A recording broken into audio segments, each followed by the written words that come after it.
Hope you all have enjoyed this Friday edition of Snowman in the Morning. We're going to do this hour in reverse because normally I would have Allie and Deb on with me to close up the second hour. Unfortunately, due to scheduling conflict, I got to have them on one at a time.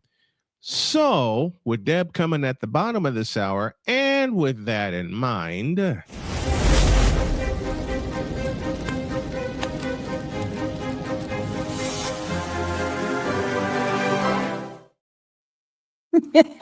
here is Allie. Hey there, Brian. How are you doing? I'm home and I'm much better. You look good. Your face is handsome. Thank you. Thank you very much. We talked on Monday or the last Monday about being in the hospital and all the stuff that goes on there. Mm-hmm. For a guy as tall as me, 6'5", those beds are not comfortable at all. I know.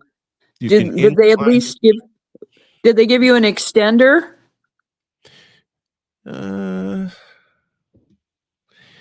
I'll say this.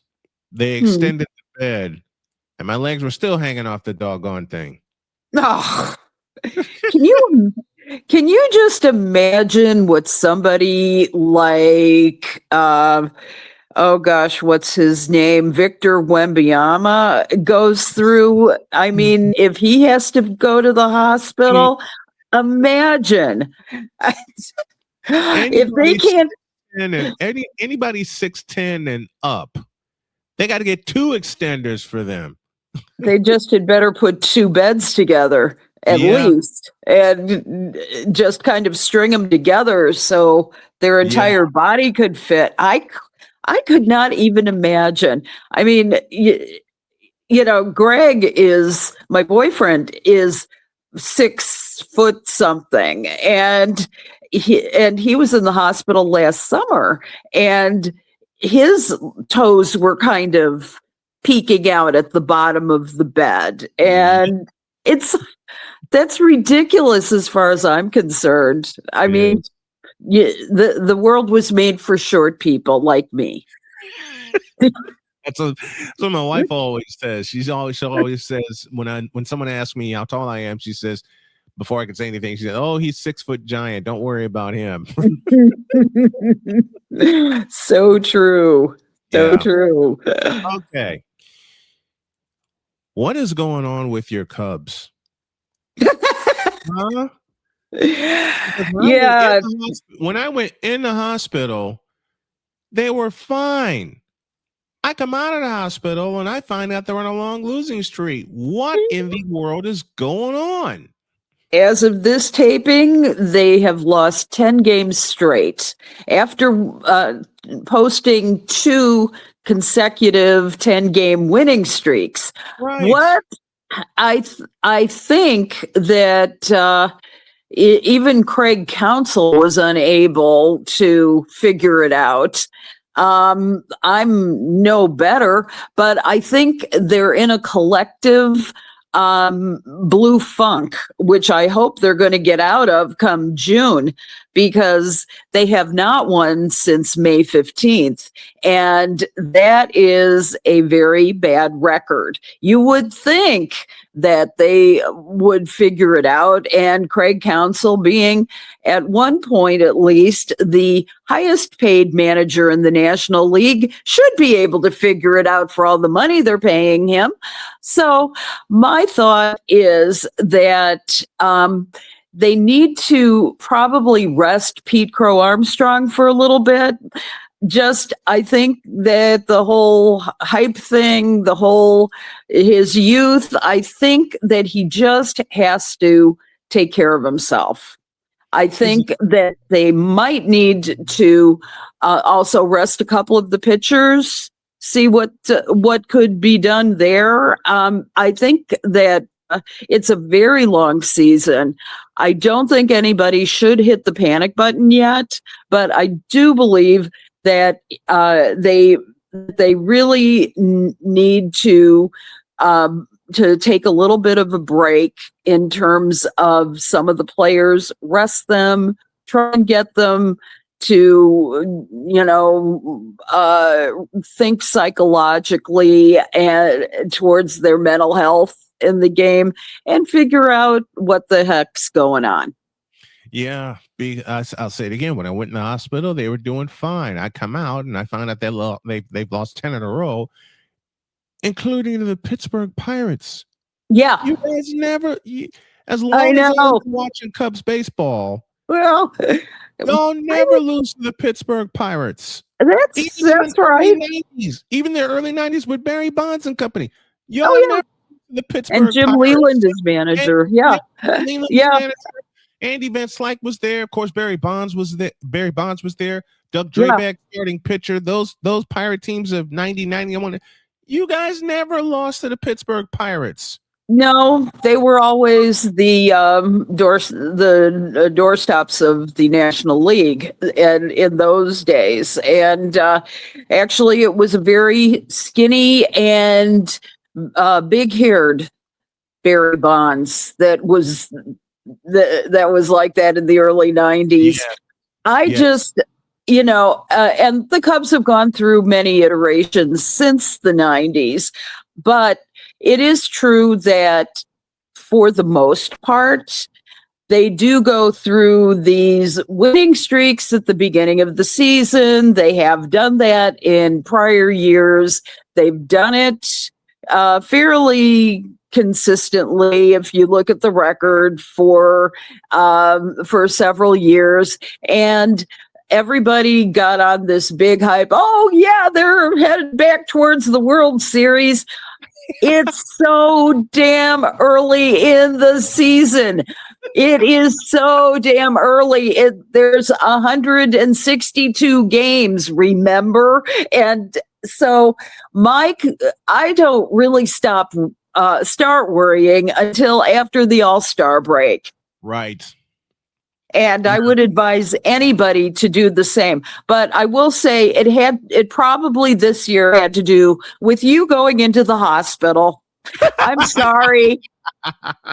That's the only difference between this year and last year. So Brian, now that you catch a bit of the blame for that. Yeah. Yep. That's what it's got to be. I mean, that's the only difference. And now that you're out of the hospital and up and running again, I expect the Cubs will start running again too. We'll see. We hope so. But while I got you here, I get to stick my tongue out at you because we took 2 of 3 from you guys on the South Side, including an incredible walk-off from Edgar Caro.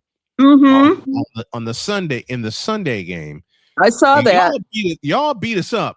Oh, yeah. 10-5. Y'all beat us up in the first game.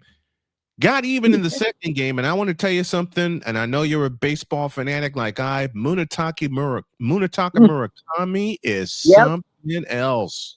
He was one of my players to watch in preseason, and I expected that he was going to make quite a mark, and he did. And I'm glad, and I'm happy for the Sox. Not so happy that it was against my Cubs, but I think what I see with the White Sox is that they are actually playing like a team this year, and I think Will Venable, for all of the time that I have discouraged and disparaged him, I think that he's got the makings of what could be a semi-decent season, which is not saying a lot. But again, the same thing applies on the south side of town as it is on the north side of town.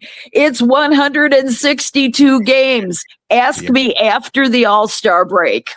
Yeah, but they have shown signs. These kids have shown signs of coming together, Yeah. Murakami, as I mentioned, at first base, Colson Montgomery at shortstop, Edgar Carroll starting to come around at third base, and Carroll's more of a utility player. But the player that's got my attention recently is Riku Nishida, their right fielder. Oh, yeah.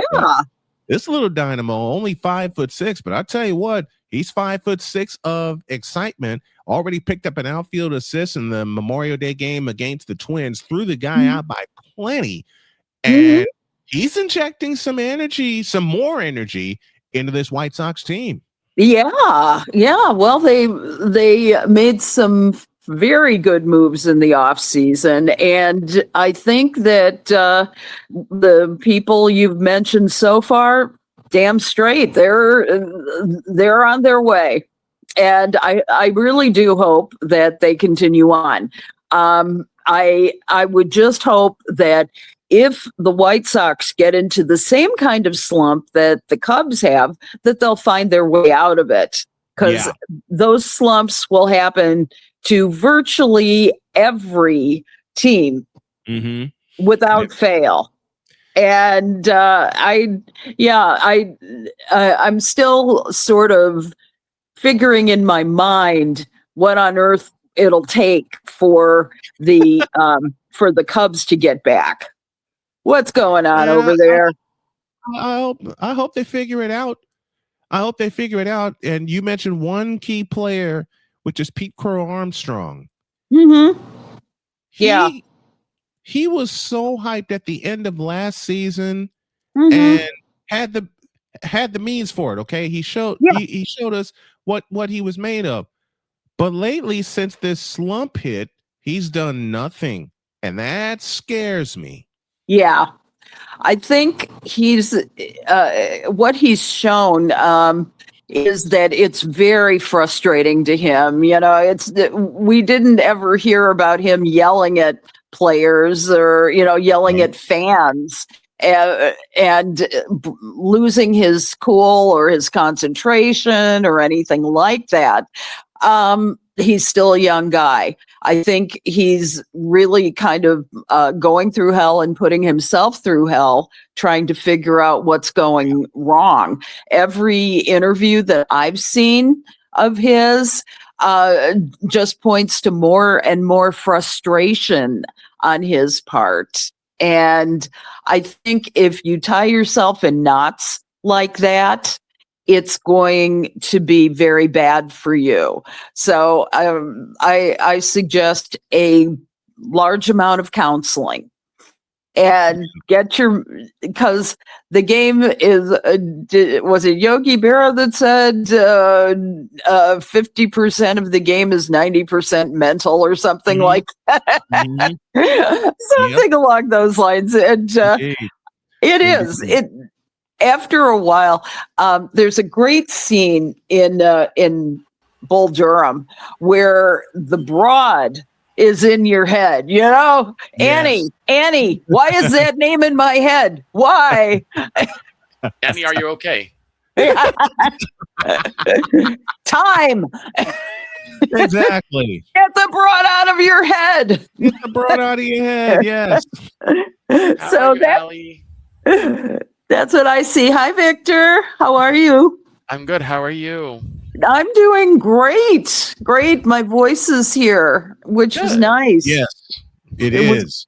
It was gone most of May, so I'm glad it came back for the final 2 weeks. I made that joke for a specific reason. So the biopic Michael came out recently. Oh, yes. Yeah. Saw it. And when I tell you, people were telling me, now I haven't had a chance to go because I want to go into theaters. So I got to make a day to go. But I heard people saying, "Oh, this is not going to do well. This is not like a big deal. It's probably going to make like just a couple million." This thing made 97 million in the first weekend. Right. Not going to do well. Right. Who told this lie? Right. And I think I'm a Michael Jackson fan forever. Yeah. Not biopic, not going to do well. Repeating my question, who the hell told this lie? When I heard that, the first thing that came to my mind was Mr. BGS. I won't repeat it, but you know what I mean. Can't repeat it here with all our stations picking us up. But how have you guys been? I've been good. Good. Getting off the soda. Had Good. one can too many in the hospital, and I only had one can. I've gotten back to drinking my Gatorade along with my water to help. My wife's sweet tea, can't get enough of that. Right. But I'm doing a lot better, and also glad to be back here in studio, in which, and I got to tell you all this, in which my wife opened the studio for me on Monday. Okay. And because I thought we had like cookout plans, but it was going to rain. Right. Yeah. She turned over and looked at me. She says, "Are you going to fire things up or not?" I'm like, "What? Are you going to fire up for a Memorial Day special or not?" You know how fast I got in here? Right. But this Saturday, we are going to have a whole lot of fun because the grandkids are going to be here.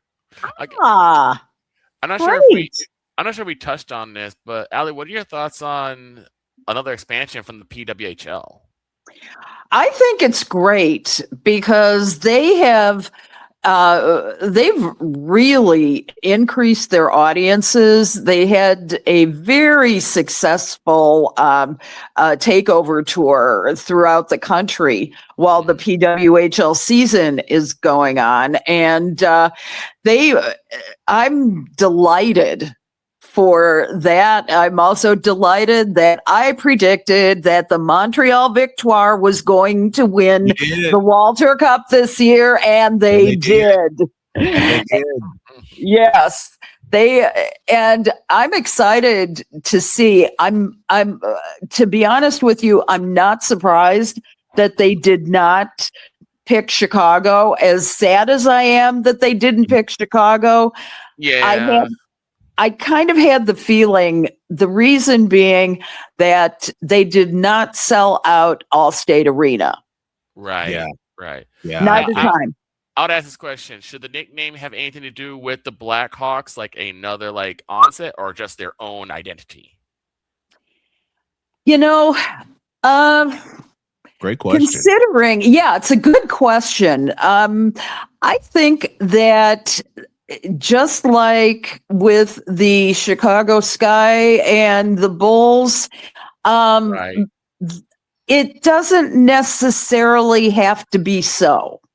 I think that they could do well in either scenario. I don't believe that the presence of the Blackhawks would either contribute more or make it a success. I think it's the product on the ice, that really is going to sell the team. Not unlike the Chicago Sky. I mean, what happened ultimately was that as the Chicago Sky got to be successful, you saw more and more of the Bulls inside the stadium and things like that. But I think in the end, the PWHL is not fully associated with the NHL. And I think that it's better that way because then they can really forge their own identity and they're not beholden to them for marketing or for input on players and things like that. You can have a much better operation that way when you're independent. The same thing happened, interestingly, with the Chicago Stars many years ago. The Fire was going to be a part of the operations, and I remember talking to Peter Wilt, who started both franchises, and I'm like, "Are you concerned about this?" And he said, "It's going to be better this way.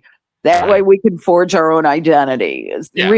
Believe me. So I don't feel like the PWHL actually needs it at this point. Right. Right. I mean, PWHL hit the ground running Right. Mhm. seasons ago, Yeah, because and my they mind did was their own. They did their own marketing. right. My Yeah. mind was going like, Lady Hawks doesn't sound bad. Lady Hawks does not sound bad, but you're right. Like I think they do need to like come with like just their own identity and just like really show that they can make it on their own. They don't really Right. need to have Big Brother watching over them. They can Mhm. handle it. It's not bad to have it, but they Right. can handle Mhm. it on their own. It also, I'm not really sure that the Wurtzes are the best people to advise. Right. And I just kind of feel like some exchanges are a good idea, but other exchanges are not. So Right. Yeah. it's Many years under Bill Wirtz, even after we opened the United Center. Mhm. Who by a show of hands, who knew that was coming? Nah. 2002, they get so excited to make the playoffs, and then the St. Louis Blues come into the UC and punch us in the mouth. And this is after we Mhm. scored one in St. Louis. Remember it well. Yes, indeed. Speaking of forging their own path, Yeah. I have 4 words for you. Mm. And Victor, same for you. Okay. Caitlin Clark is back. Like she never left. Yep. Like she never Yep. left. But it's something that Dietz said a couple of weeks ago is like right now the victory is, can she go out and play 30 minutes in a game? Mhm. Yep. Can she go out and put out 30? She doesn't have to do 30 points, but can she go out and just play 30 minutes solidly, not worried about it? Because like I said, with her injuries, it's going to be a long time for her where she could trust her body. Again, not that much dissimilar to how Derrick Rose was after his ACL tear. Mm-hmm. He had to come back for it bit by bit by bit and trust his body again. And I love the way Stephanie White is managing her minutes. Good. She'll let her start, let her get going. Sometimes it seems like Stephanie White is pulling her just when Clark is getting going, but at the same time, given the myriad of injuries that she had in various places, including her groin area, what's basketball all about? It's all about your legs.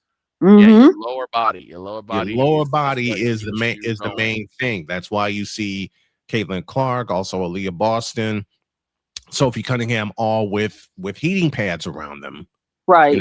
When they come out, they're getting their bodies back together. Mm-hmm. And I'll tell you what, man, this Indiana Fever team is going to be fun to watch. But Sophie Cunningham said something very true, and I'm looking forward to see how they react to this. Indiana Fever's season is going to be dependent on their defense. Yeah. Yes. They have to commit to play defense every night. You can't keep surrendering 100-point games at home and expect to win. Good God knows I lost my voice both times. And I love that. I love that Sophie Cunningham doing it because she's kind of been taking on that second in command role. Yeah. Right behind Caitlin. Like when Caitlin needs a bruiser, it's usually either Aaliyah Boston or a Sophie Cunningham. Right. Yeah. She's got a third bruiser now. Maisha Hines Allen. Yes, that's right. That's yeah. Maisha Hines Allen, who came over from Dallas. And I tell you what, Maisha Hines Allen is contributing very, very well. She may not do it in points, but she's taking some great minutes. She does get the points. She does battle on the board, under the boards. I think the missing piece for the Fever, they're going to need one more big to get them over the top, because when they face teams like Washington, who can come at you with Lauren Betts and Shakira Austin, and when they face teams like New York, when they have Brianna Stewart and Han Zhu, their big 6'11" center, teams with bigs are going to give the Fever some problems, because Dallas gave us the blues on the inside.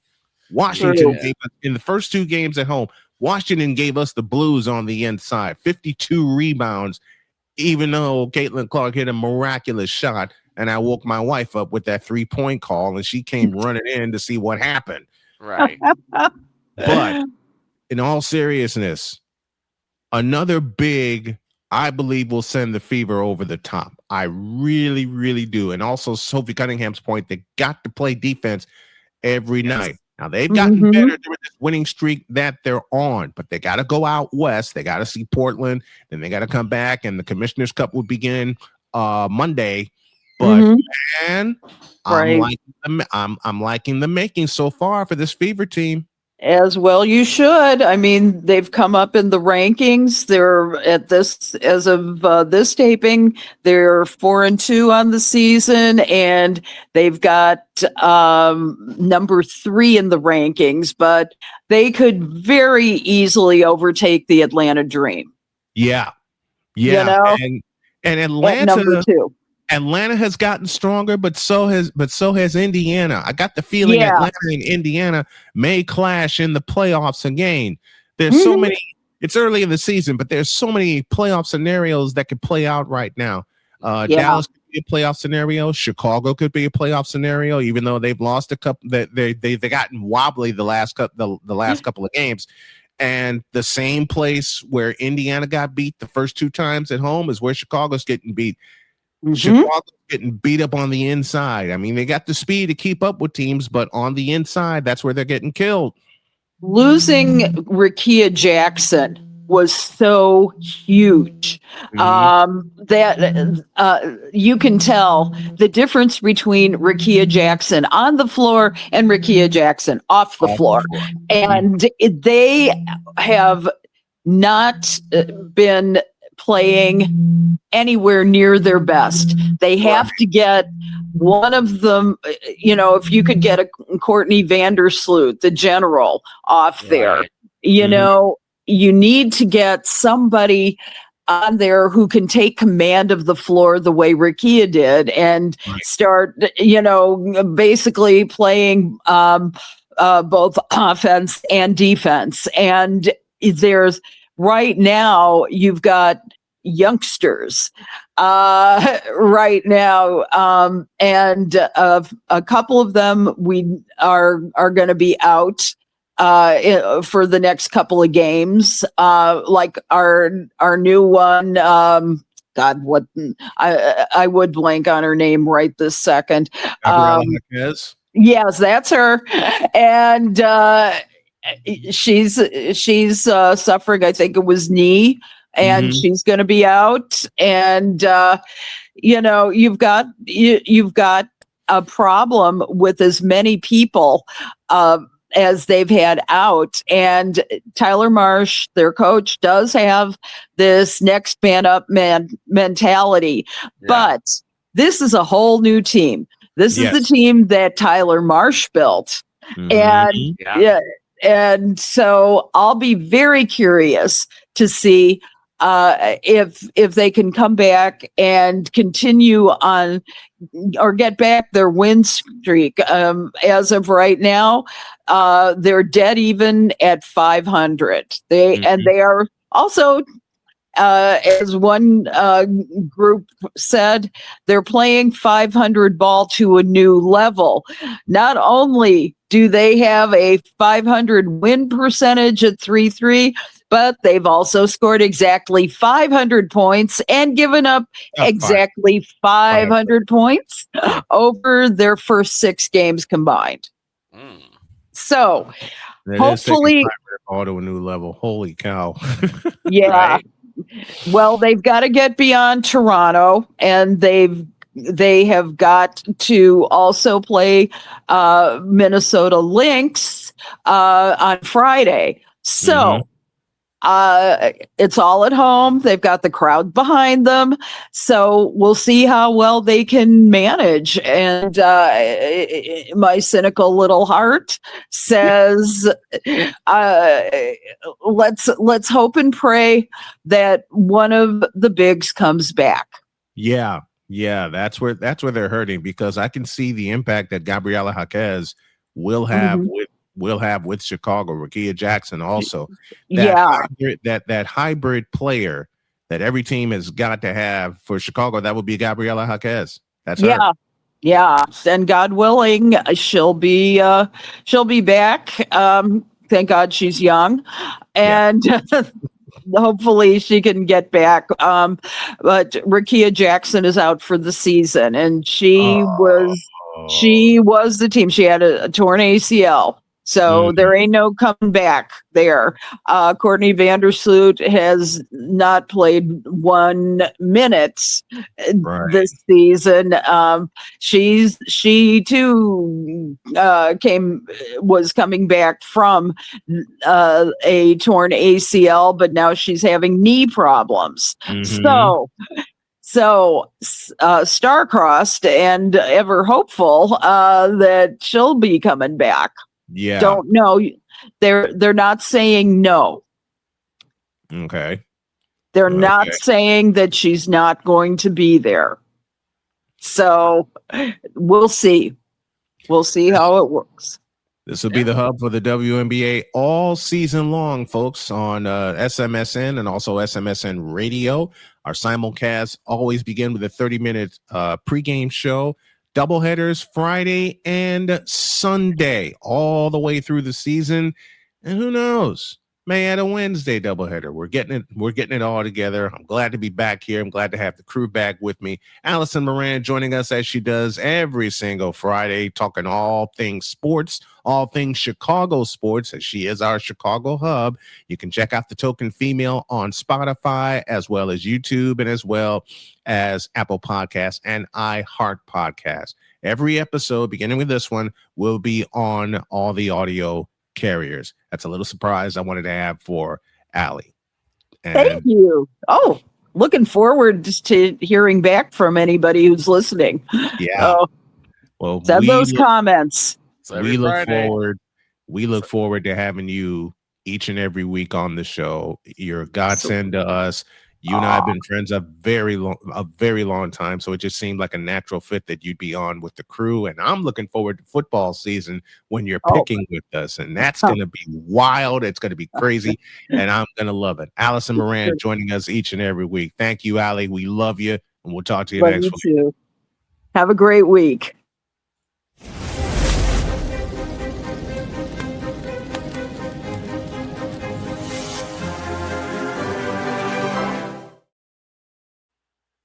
Hey, Victor, we ain't done because somebody is awaiting for us. Oh. You'll find out who that is in a couple of minutes. Snowman in the Morning, back in the deuce.